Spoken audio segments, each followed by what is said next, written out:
സനാതനധർമ്മം ഉണരുന്നു. ഹൈന്ദവ സമാജത്തെ ചിട്ടവട്ടങ്ങൾ നിശ്ചയിച്ച് കെട്ടുറപ്പുള്ളതാക്കാൻ ശങ്കരാചാര്യന്മാർ സടകുടഞ്ഞെഴുന്നേൽക്കുന്നു. അച്ചടക്ക നടപടി രാഹുൽ ഗാന്ധിയിൽ നിന്ന് തുടങ്ങിക്കഴിഞ്ഞു.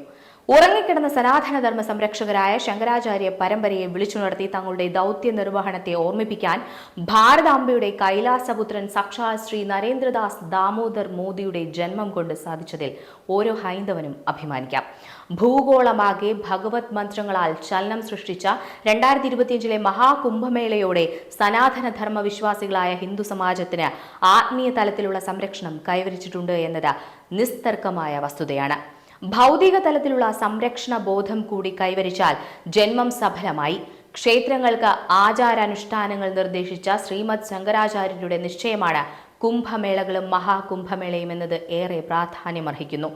6 വർഷത്തിൽ നടക്കുന്ന അർദ്ധകുംഭമേളയും 12 വർഷത്തിൽ നടക്കുന്ന പൂർണ്ണ കുംഭമേളയും 12 പൂർണ്ണ കുംഭമേളയ്ക്ക് ശേഷം 144-ാമത്തെ വർഷം നടക്കുന്ന മഹാകുംഭമേളയിലൂടെയും ശങ്കരാചാര്യർ ലക്ഷ്യമിട്ടത് സനാതനധർമ്മ സംരക്ഷണം തന്നെയാണ്.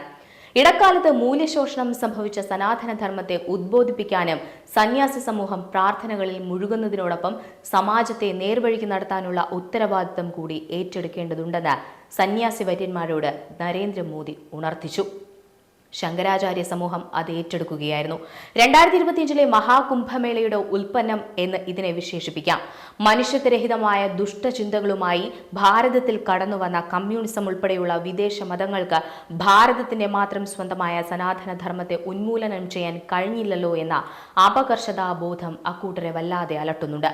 6-ാം നൂറ്റാണ്ട് മുതൽ ഇവിടെ കയറി വന്ന ആത്മീയ, ആരോഗ്യ, കാർഷിക, വിദ്യാഭ്യാസ, സാംസ്കാരിക രംഗങ്ങളെ തച്ചുടയ്ക്കാൻ വിദേശ മതങ്ങൾ ശ്രമിച്ചപ്പോഴെല്ലാം പൂർവാധികം ശക്തിയോടെ ഉയർത്തെഴുന്നേറ്റ ചരിത്രം സനാതനധർമ്മ വിശ്വാസത്തിനല്ലാതെ ഇഹലോകത്തിൽ മറ്റൊന്നിനുമില്ല, ഉണ്ടായിട്ടില്ല, ഉണ്ടാകുകയുമില്ല.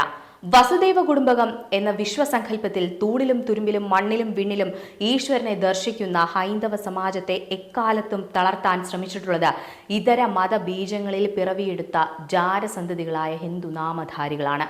മനുഷ്യത്വം തൊട്ടു തീണ്ടുന്ന ഒരു വാചകം പോലുമില്ലാത്ത 6-ാം നൂറ്റാണ്ടിലെ രചനകളെ ഉയർത്തിപ്പിടിക്കുന്നവർ ആ സംസ്കാരത്തിൽ ജീവിക്കുന്നതിൽ സനാതന വിശ്വാസികൾക്ക് യാതൊരു എതിർപ്പുമില്ല. പക്ഷേ ആ വിഷുവും ചീറ്റിക്കൊണ്ട് ഇതിനകത്ത് കറങ്ങാമെന്ന് കരുതണ്ട എന്ന ശക്തമായ മുന്നറിയിപ്പ് തന്നെയാണ് രാഹുലിനെ ഹിന്ദു സമാജത്തിൽ നിന്നും നീക്കം ചെയ്തതിലൂടെ ശങ്കരാചാര്യർ നൽകുന്ന സൂചന. ഇത് സനാതനധർമ്മത്തെ തകർക്കാനായി ഹിന്ദുവായി ചമഞ്ഞ് സമാജത്തിനകത്ത് നിലയുറപ്പിച്ച് കുത്തിത്തിരിപ്പുണ്ടാക്കുന്ന എല്ലാ ഹിന്ദു നാമധാരികൾക്കും ബാധകമാണ്. അങ്ങനെയുള്ള വംശനാശകരെ ഇനി ഹൈന്ദവ സമാജത്തിൽ വേണ്ട എന്നാണ് ശങ്കരാചാര്യ സമൂഹത്തിന്റെ തീരുമാനം. ഇന്നലെ വരെ വഴിയിലൂടെ പോകുന്നവനൊക്കെ കയറി കൊട്ടുന്ന ചെണ്ടയായിരുന്നു ഹിന്ദു സമാജമെങ്കിൽ അതിനി മുതൽ കെട്ടുറപ്പും ചിട്ടവട്ടങ്ങളുമുള്ള ഒരു സംസ്കാരത്തെ പേറുന്ന മതമായി മാറ്റുക എന്നതാണ് ഹിന്ദു സന്യാസ ആചാര്യന്മാരുടെ തീരുമാനം. അംഗീകരിക്കാൻ കഴിയാത്തവർക്ക് സ്വയം ഇറങ്ങിപ്പോകാം, അല്ലെങ്കിൽ നിരോധനം ഏൽക്കേണ്ടി വരും. ഒരു മതത്തിൽ, ഒരു സംസ്കാരത്തിൽ വിശ്വസിക്കുന്നുണ്ടെങ്കിൽ അതിൻ്റെ നയങ്ങളെ അംഗീകരിക്കുക എന്നതാണ് ലോകമര്യാദ. അല്ലാത്തവർക്ക് പുറത്തുപോയി വിമർശിക്കാം. എല്ലാ മതങ്ങളുടെയും സംഘടനകളുടെയും അടിസ്ഥാന തത്വം തന്നെ അതാണ്. ഇതിലൂടെ ഹിന്ദുമതവും അത്തരത്തിലുള്ള ഘടനയിൽ കൊണ്ടുവരികയാണ്. അതിന്റെ തുടക്കം ഉന്നതരായ ഹിന്ദു ധ്വംസകരിൽ നിന്ന് ആരംഭിക്കുക എന്നതാണ് നിശ്ചയം. അത് രാഹുൽ ഗാന്ധിയിലൂടെ തുടങ്ങിക്കഴിഞ്ഞു. ഹിന്ദു സംസ്കാരത്തെ നശിപ്പിക്കുന്നവർ പിന്നെ എന്തിനിവിടെ ചുറ്റിത്തിരിയണം? ഭാരതത്തെ മതത്തിന്റെ പേരിൽ വിഭജിച്ച് ഇസ്ലാമിക രാഷ്ട്രം സ്ഥാപിച്ചു കൊടുത്ത ഗാന്ധിയും നെഹ്റുവും ചേർന്ന് വഖഫ് നിയമമുണ്ടാക്കി ബാക്കിയുള്ള ഭാരതത്തെ കൂടി ഇസ്ലാമിക രാഷ്ട്രമാക്കാമെന്ന കരാർ മോദി യുഗം പിറന്നതോടെ കാറ്റിൽ പറന്നു.